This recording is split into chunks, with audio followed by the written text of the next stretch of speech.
कहानी की शुरुआत में करीब 60 मीटर ऊंचा एक विशालकाय मॉन्स्टर अचानक अपना पैर उठाकर जमी हुई बर्फ की सतह पर दे मारता है। उसके पैर के पड़ते ही मोटी और मजबूत बर्फ पल भर में चटक जाती है। एक लंबी दरार तेजी से आगे बढ़ती है और देखते ही देखते पूरे इलाके में फैलने लगती है। उसी समय उस मॉन्स्टर की नजर किनारे पर खड़े कुछ लोगों पर पड़ जाती है।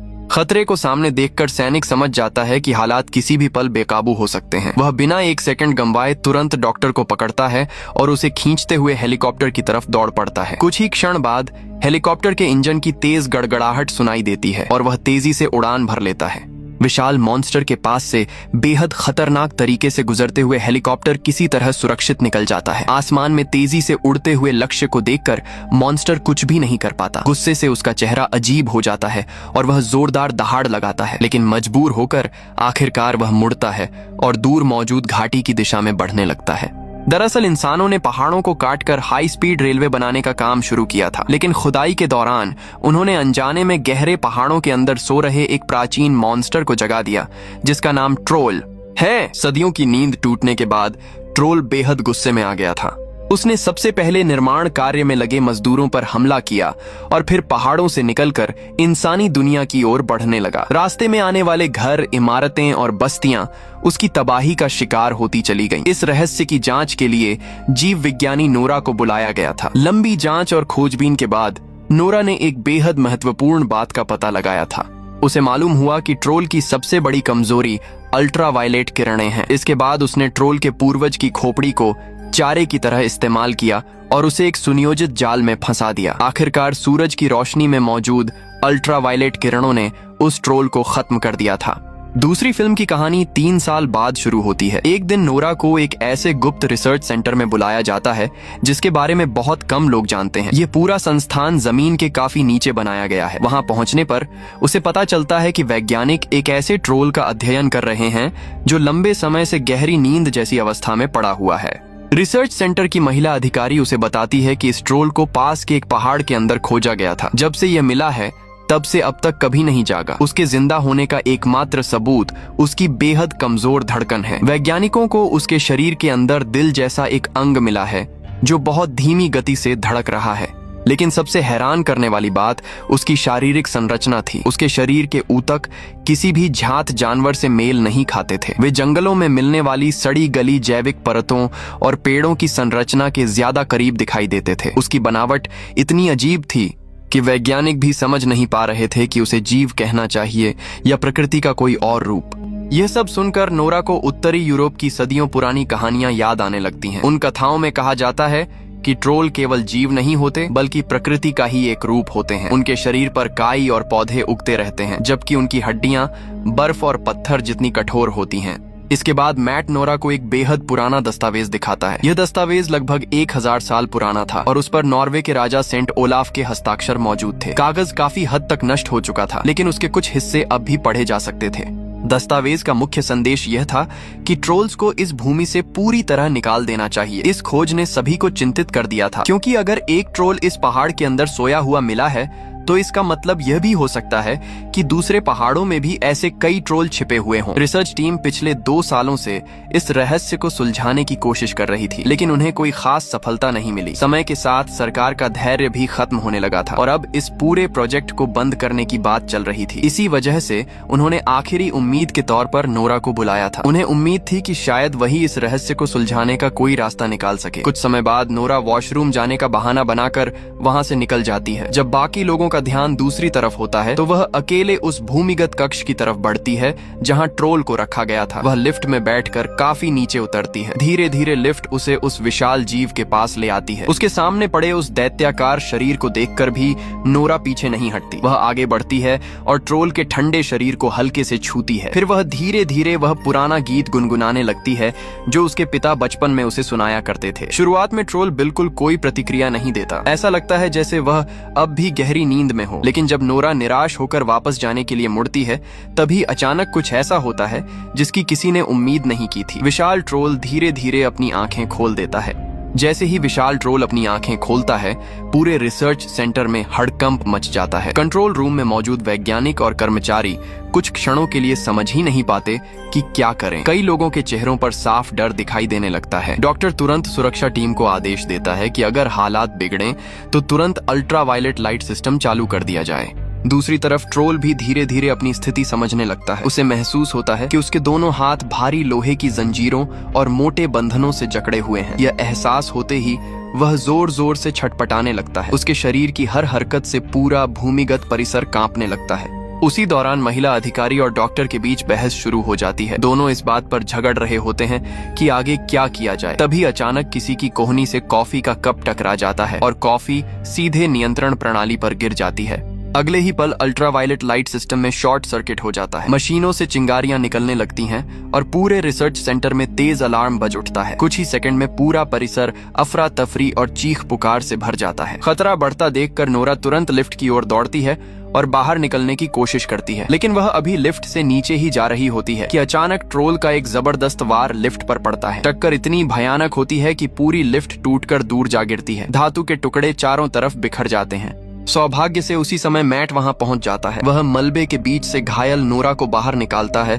और दोनों जान बचाकर वहां से भाग निकलते हैं। इस भगदड़ में किसी का ध्यान नहीं जाता कि ट्रोल के शरीर का एक छोटा जैविक नमूना जमीन पर गिर गया है, लेकिन डॉक्टर की नजर उस पर पड़ जाती है। वह चुपचाप उसे उठा लेता है और किसी को बताए बिना अपनी जेब में रख लेता है। कुछ समय बाद जब सभी लोग रिसर्च सेंटर से बाहर निकल आते हैं तो उनके सामने एक हैरान कर देने वाला दृश्य होता है। हजारों साल से सोया हुआ वह ट्रोल अब जमीन को फाड़कर बाहर आ चुका था। वह कुछ देर तक आसपास की दुनिया को देखता रहता है। उसके लिए यह सब कुछ नया और अजनबी था। वह चारों दिशाओं में नजर दौड़ाता है, जैसे इस बदली हुई दुनिया को समझने की कोशिश कर रहा हो। फिर बिना कुछ कहे वह एक निश्चित दिशा में चल पड़ता है। उसके भारी कदमों की गूंज दूर दूर तक सुनाई देती है। 3 साल पहले राजधानी पर हुए ट्रोल के हमले की याद अभी भी सेना के दिमाग में ताजा थी, इसलिए इस बार कोई भी जोखिम लेने को तैयार नहीं था। नोरा बार बार समझाने की कोशिश करती है कि बिना वजह हमला करना सही नहीं होगा, लेकिन सेना उसकी बात सुनने को तैयार नहीं होती। आखिरकार आदेश जारी कर दिया जाता है कि इस ट्रोल को हर हाल में मार गिराया जाएगा। इस मिशन की कमान फिर से कप्तान क्रिस के हाथों में होती है। वही क्रिस जिसने पिछली फिल्म में भी ट्रोल का सामना किया था। इस बार उसने अपनी हेलीकॉप्टर यूनिट को और ज्यादा ताकतवर बना लिया था। हेलीकॉप्टरों पर बड़े बड़े अल्ट्रावायलेट लैंप लगाए गए थे। सेना का मानना था कि यही हथियार ट्रोल को खत्म करने का सबसे प्रभावी तरीका साबित होगा। इस बीच ट्रोल लगातार आगे बढ़ता हुआ एक मशहूर स्की रिसोर्ट तक पहुंच जाता है। रात का समय था। वहां एक बड़ी पार्टी चल रही थी। हर तरफ रोशनी, संगीत और जश्न का माहौल था। किसी को भी अंदाजा नहीं था कि मौत कुछ ही कदम दूर खड़ी है। अचानक ट्रोल एक इमारत की छत उठा देता है और अंदर मौजूद लोगों को देखने लगता है, लेकिन हैरानी की बात यह थी कि वहां मौजूद कई लोगों को शुरुआत में खतरे का एहसास ही नहीं होता। वे डरने की बजाय अपने मोबाइल फोन निकालकर उसकी वीडियो बनाने लगते हैं, लेकिन यह बेफिक्री ज्यादा देर नहीं टिकती। अगले ही पल ट्रोल अपना विशाल हाथ बढ़ाता है और लोगों की तरफ झपटता है। अब जाकर लोगों को समझ आता है कि यह कोई तमाशा नहीं बल्कि असली खतरा है। पूरे इलाके में चीख पुकार मच जाती है। लोग जान बचाने के लिए हर दिशा में भागने लगते हैं। ट्रोल कुछ लोगों को पकड़ लेता है। ऐसा लगता है जैसे वह केवल उन्हें सूंघ कर या छक्कर देख रहा हो। कुछ क्षण बाद वह आगे बढ़ जाता है। तभी दूर से क्रिस की हेलीकॉप्टर टीम वहां पहुंच जाती है। वे अपनी आंखों से ट्रोल को इंसानों को पकड़ते हुए देखते हैं। बिना देर किए वे तुरंत अल्ट्रावायलेट लाइट चालू कर देते हैं। तेज रोशनी पड़ते ही ट्रोल दर्द से तड़प उठता है। वह गुस्से में जोर जोर से दहाड़ने लगता है, लेकिन सेना जल्दी ही समझ जाती है कि केवल यह रोशनी उसे खत्म करने के लिए काफी नहीं है। जैसे ही वे दूसरा हमला करने की तैयारी करते हैं, ट्रोल अचानक पास खड़ी 2 गाड़ियों को उठाकर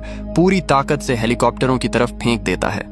हमला इतना अचानक होता है कि बचने का मौका ही नहीं मिलता। क्रिस की टीम का एक हेलीकॉप्टर सीधा टक्कर खा जाता है। वह नियंत्रण खो देता है और कुछ ही क्षणों बाद जमीन पर गिरकर विस्फोट के साथ तबाह हो जाता है। अपने साथी की मौत देखकर क्रिस का गुस्सा और दुख दोनों फूट पड़ते हैं। वह लगभग आवेश में आकर सीधे ट्रोल पर हमला करने ही वाला होता है, लेकिन नोरा उसे रोक लेती है और किसी तरह शांत रहने के लिए कहती है। उसी समय ट्रोल पीछे मुड़कर क्रिस की तरफ देखता है। उसके चेहरे पर ऐसा भाव दिखाई देता है जैसे वह इंसानों का मजाक उड़ा रहा हो या उन्हें तुच्छ समझ रहा हो। फिर वह बिना रुके आगे बढ़ जाता है और कुछ ही देर में रात के अंधेरे में गायब हो जाता है। उधर एक बुजुर्ग आदमी अपने नए बने घर के सामने खड़ा होकर अपनी पत्नी से फोन पर बात कर रहा था। वह उससे कह रहा था कि घर को सजाने के लिए कुछ फर्नीचर खरीद कर ले आए ताकि उनका नया घर पूरी तरह तैयार हो सके। दोनों भविष्य के बारे में बातें कर ही रहे थे कि अचानक उसे जमीन में हल्का हल्का कंपन महसूस होने लगा। पहले तो उसे लगा कि शायद कोई भारी वाहन गुजर रहा होगा, लेकिन कुछ ही सेकंड बाद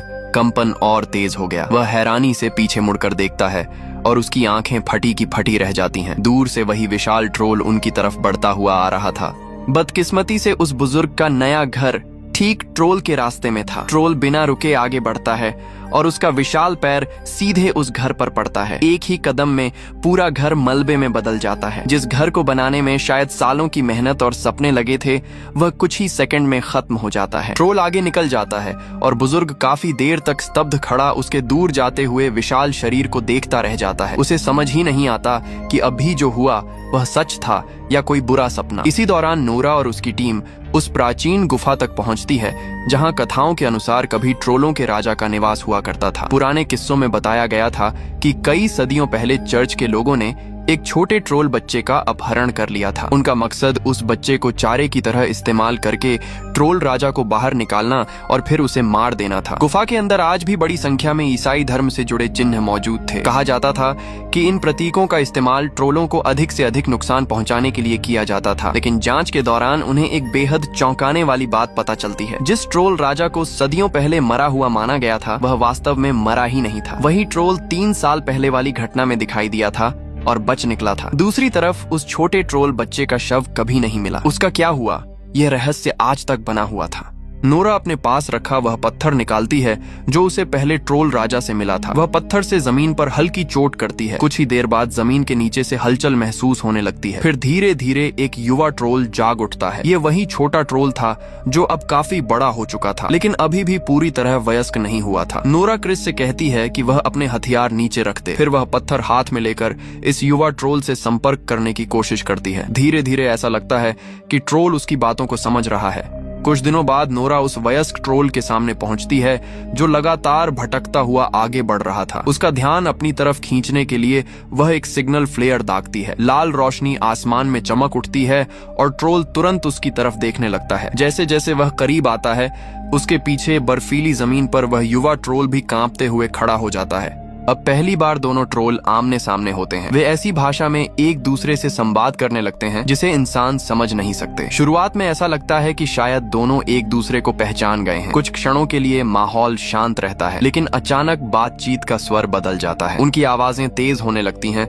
और देखते ही देखते दोनों के बीच गुस्से से भरी दहाड़ें गूंजने लगती हैं। अचानक वयस्क ट्रोल गुस्से में जमीन पर जोर से पैर मारता है। उसके पैर के नीचे की बर्फ टूट जाती है और दरार तेजी से फैलने लगती है। कुछ ही क्षणों में वह दरार युवा ट्रोल के पैरों तक पहुंच जाती है। नोरा आखिरी समय पर पीछे कूदकर अपनी जान बचा लेती है, लेकिन युवा ट्रोल इतना भाग्यशाली नहीं होता। उसके पैरों के नीचे की बर्फ टूट जाती है और वह सीधे बर्फीले पानी में गिर जाता है। स्थिति इतनी खतरनाक थी कि कोई भी उसकी मदद नहीं कर सकता था। सभी लोग मजबूर होकर हेलीकॉप्टर में बैठते हैं और वहां से हट जाते हैं। दूसरी तरफ वे एक गुप्त कक्ष में राजा ओलाफ के अवशेष भी खोज लेते हैं। वहीं मौजूद वस्तुओं में नोरा को एक बेहद पुराना और अधूरा दस्तावेज मिलता है। वह तुरंत समझ जाती है कि यह उसी पुराने ट्रोल कानून का दूसरा हिस्सा है जिसे उन्होंने पहले देखा था। जब दोनों दस्तावेजों को जोड़कर पढ़ा जाता है तो उनकी समझ पूरी तरह बदल जाती है। पहले जो बात ट्रोलों को खत्म करने के आदेश जैसी लग रही थी, उसका असली अर्थ बिल्कुल अलग था। असल में राजा ओलाफ कभी ट्रोलों को मिटाना नहीं चाहता था। इसके उलट वह उनके लिए एक सुरक्षित स्थान उपलब्ध कराना चाहता था जहां वे शांति से रह सकें और इंसानों के साथ संघर्ष से दूर रह सकें। किंवदंतियों में यह भी कहा गया था कि राजा ओलाफ की चांदी की तलवार ट्रोलों को मार सकती थी, लेकिन जब टीम ने साधारण चांदी के चाकू से ट्रोल के पत्थर जैसे नमूने को काटने की कोशिश की तो उसका कोई असर नहीं हुआ। नमूना जरा भी नहीं कटा। तभी क्रिस को एक पुरानी परंपरा याद आती है। इतिहास में लिखा था कि राजा ओलाफ हर युद्ध से पहले अपने हथियारों को पवित्र जल में डुबोया करता था। इस जानकारी के बाद वे चर्च में सुरक्षित रखे गए पवित्र जल की कुछ बूंदें उस पत्थर के नमूने पर डालते हैं। परिणाम देखकर सभी हैरान रह जाते हैं। जैसे ही पवित्र जल नमूने को छूता है, चांदी का चाकू उसे आसानी से काटने लगता है। पत्थर जैसा कठोर पदार्थ ऐसे कटने लगता है जैसे कोई सेब छील रहा हो। अब उन्हें समझ आ जाता है कि ट्रोल को हराने की असली कुंजी पवित्र जल है। इस महत्वपूर्ण खोज के बाद नोरा और उसकी टीम तुरंत कार्रवाई में जुट जाती है। वे बड़ी मात्रा में पवित्र जल इकट्ठा करते हैं और उस शहर की ओर रवाना हो जाते हैं जो ट्रोल के आगे बढ़ने के रास्ते में पड़ता था। शहर पहुंचते ही सेना और प्रशासन मिलकर सड़कों पर अस्थायी सुरक्षा लाइनें बनाना शुरू कर देते हैं। हर कोई जानता था कि अगर ट्रोल यहाँ पहुंच गया तो भारी तबाही मच सकती है। सबसे पहले मैट चर्च के विशाल घंटा घर तक पहुंचता है। वह पूरी ताकत से चर्च का बड़ा घंटा बजाता है। कुछ ही क्षणों में पूरे इलाके में घंटियों की तेज आवाज गूंजने लगती है। ये साधारण आवाज नहीं थी, ऐसा लग रहा था जैसे वह ध्वनि पहाड़ों और धरती के भीतर तक पहुंच रही हो। दूर मौजूद ट्रोल भी इस आवाज को सुन लेता है। उसके चेहरे पर तुरंत दर्द के भाव दिखाई देने लगते हैं। वह दोनों हाथों से अपने कान ढंक लेता है और दर्द से कराहने लगता है। ऐसा लगता था मानो घंटियों की यह आवाज उसके लिए असहनीय हो। जैसे ही ट्रोल का संतुलन बिगड़ता है, सेना मौके का फायदा उठाती है। चारों तरफ से हमला शुरू हो जाता है। टैंक, तोपें और भारी हथियार एक साथ आग उगलने लगते हैं। गोलों की बरसात सीधे ट्रोल के शरीर पर होने लगती है। विस्फोटों की गूंज पूरे शहर में फैल जाती है। आग, धुआं और पत्थरों के टुकड़े चारों तरफ उड़ने लगते हैं। लेकिन इतने बड़े हमले के बावजूद ट्रोल गिरता नहीं है। वह अब भी मजबूती से खड़ा रहता है। लगातार हमलों से उसका गुस्सा और बढ़ जाता है। अचानक वह अपने पैरों के पास मौजूद एक विशाल पेड़ को जड़ समेत उखाड़ लेता है। फिर उसे हथियार की तरह घुमाकर पूरी ताकत से चर्च की ओर फेंक देता है। भारी पेड़ सीधे चर्च से टकराता है और घंटा घर बुरी तरह टूट जाता है। घंटियों की आवाज भी तुरंत बंद हो जाती है। अब ट्रोल पूरी तरह बेकाबू हो चुका था। वह गुस्से में दहाड़ता हुआ सीधे सैनिकों की तरफ दौड़ पड़ता है। उसके हर कदम से जमीन कांपने लगती है। सैनिक समझ जाते हैं कि अगर वह उनकी पंक्ति तक पहुंच गया तो कोई भी जिंदा नहीं बचेगा। हालात को देखते हुए क्रिस तुरंत फैसला लेता है। वह अपने सैनिकों को पीछे हटने का आदेश देता है। साथ ही वह ट्रोल को धीरे धीरे उस जगह की तरफ ले जाने लगता है जहां पहले से एक बड़ा जाल बिछाया गया था। वहां पवित्र जल से भरे विस्फोटक कंटेनर लगाए गए थे। कुछ ही देर में ट्रोल उस जाल के बीच पहुंच जाता है। अगले ही पल जोरदार विस्फोट होता है। धमाका इतना शक्तिशाली होता है कि पूरा इलाका हिल जाता है। कंटेनरों में भरा पवित्र जल विस्फोट के साथ चारों तरफ फैल जाता है और ट्रोल के पूरे शरीर पर बरसने लगता है। जैसे ही पवित्र जल उसके शरीर को छूता है, उसकी त्वचा और पत्थर जैसी परतें जलने लगती हैं। उसके शरीर से धुआं उठने लगता है और कई जगहों पर लाल चमकती दरारें दिखाई देने लगती हैं। ऐसा लग रहा था जैसे उसका पूरा शरीर भीतर से पिघल रहा हो। लेकिन सभी की उम्मीदों के विपरीत ट्रोल फिर भी नहीं गिरता। वह दर्द में तड़प जरूर रहा था, लेकिन अभी भी जिंदा था। उसकी आंखों में पहले से कहीं ज्यादा गुस्सा दिखाई दे रहा था। वह धीरे धीरे अपना सिर उठाता है और सीधा नोरा की तरफ देखने लगता है। फिर भारी कदमों के साथ उसकी तरफ बढ़ना शुरू कर देता है। नोरा पीछे हटती है, लेकिन ट्रोल लगातार उसके करीब आता जाता है। ऐसा लगता है कि अब बच निकलना लगभग नामुमकिन है। तभी अचानक दूर से एक बेहद जोरदार दहाड़ सुनाई देती है। उस आवाज से हर कोई चौंक जाता है। नोरा तुरंत पहचान जाती है कि यह युवा ट्रोल की आवाज है। जिस युवा ट्रोल को सभी बर्फीली झील में गिरने के बाद मरा हुआ समझ रहे थे, वह वास्तव में जिंदा था। वह किसी तरह बच निकला था और अब यहाँ तक पहुंच चुका था। कुछ ही पलों बाद वह वहां दिखाई देता है। दोनों ट्रोल एक दूसरे के सामने खड़े हो जाते हैं। माहौल में तनाव साफ महसूस किया जा सकता था। अगले ही क्षण दोनों एक दूसरे पर टूट पड़ते हैं। भयानक लड़ाई शुरू हो जाती है। दोनों विशाल शरीर आपस में टकराते हैं। उनके वारों से धरती कांपने लगती है। वे लड़ते लड़ते नदी के बीच तक पहुंच जाते हैं। चारों तरफ पानी के बड़े बड़े फव्वारे उठने लगते हैं। पत्थर टूटकर बिखरने लगते हैं। शुरुआत में युवा ट्रोल पूरी ताकत से मुकाबला करता है, लेकिन धीरे धीरे दोनों के बीच ताकत का अंतर साफ दिखाई देने लगता है। वयस्क ट्रोल कहीं ज्यादा शक्तिशाली था। वह लगातार युवा ट्रोल को पीछे धकेलता जाता है। कुछ ही देर में युवा ट्रोल कमजोर पड़ने लगता है और हालात उसके खिलाफ होते दिखाई देते हैं। तभी महिला अधिकारी को अचानक रिसर्च सेंटर की एक पुरानी बात याद आती है। जब वैज्ञानिकों ने ट्रोल के शरीर का अध्ययन किया था, तब उन्हें उसके भीतर एक विशाल दिल मिला था जो बेहद धीमी गति से धड़कता था। उसे तुरंत एक विचार आता है, अगर किसी तरह पवित्र जल उस दिल तक पहुंचा दिया जाए तो शायद ट्रोल को बाहर से नहीं बल्कि अंदर से खत्म किया जा सकता है। ये सुनकर मैट एक बेहद खतरनाक और लगभग पागलपन भरी योजना सामने रखता है। उसका कहना था कि हेलीकॉप्टर को ट्रोल के सिर के ऊपर ले जाया जाए और पवित्र जल से भरे बड़े कंटेनर सीधे उसके मुंह के अंदर गिरा दिए जाएं। अगर कंटेनर उसके शरीर के अंदर फट गए तो पवित्र जल सीधे उसके आंतरिक अंगों तक पहुंच जाएगा। योजना बेहद जोखिम भरी थी, लेकिन उनके पास कोई दूसरा विकल्प भी नहीं था। योजना को सफल बनाने के लिए नोरा और महिला अधिकारी अपनी जान जोखिम में डालकर झील के किनारे खड़ी हो जाती है ताकि ट्रोल का ध्यान अपनी तरफ खींच सके। उधर मैट हेलीकॉप्टर में सवार हो जाता है, लेकिन उड़ान के दौरान उसे एक ऐसी बात पता चलती है जिससे उसकी चिंता बढ़ जाती है। उसे मालूम होता है कि पवित्र जल वाले कंटेनर के अंदर लगे विस्फोटक को दूर से सक्रिय नहीं किया जा सकता। उसे हाथ से चालू करना होगा।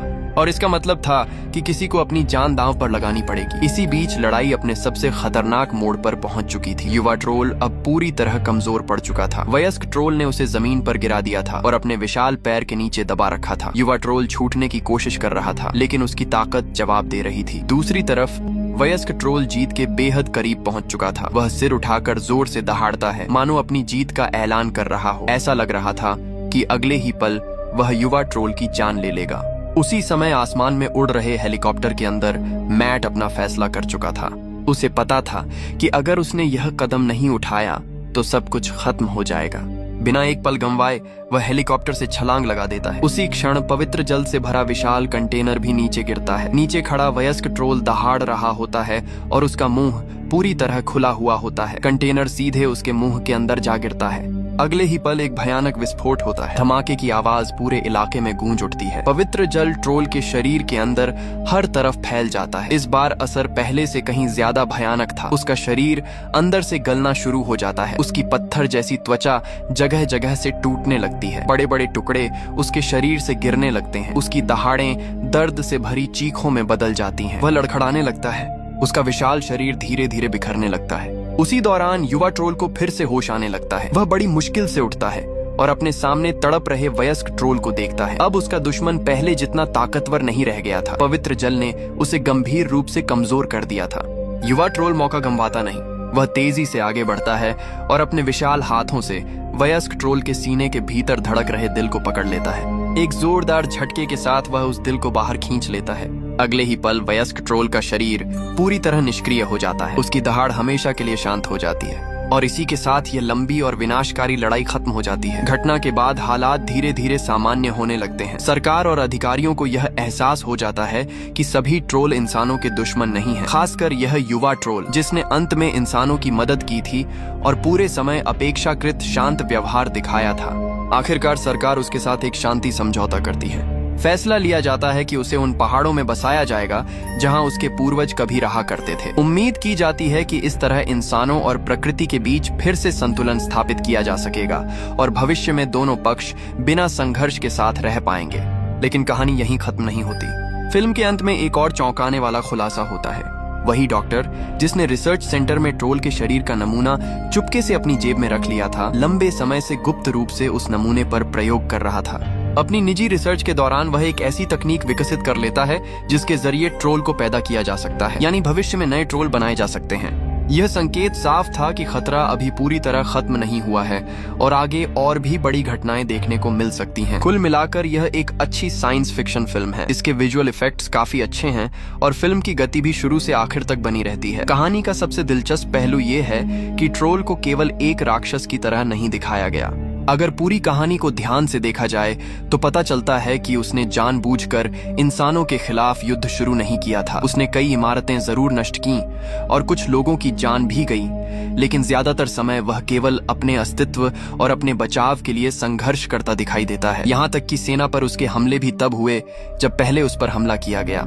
वहीं दूसरी तरफ चर्च द्वारा एक छोटे ट्रोल बच्चे का इस्तेमाल करके ट्रोल राजा को जाल में फंसाने वाली कहानी एक गहरे प्रतीक की तरह सामने आती है। फिल्म यह दिखाने की कोशिश करती है कि इतिहास में धार्मिक और राजनीतिक शक्तियों ने अपने उद्देश्यों के लिए कितनी तबाही मचाई थी। इस तरह फिल्म केवल एक मॉन्स्टर कहानी नहीं रह जाती, बल्कि इंसानों और प्रकृति के रिश्ते पर भी सवाल उठाती है। यहीं पर इस कहानी का अंत होता है।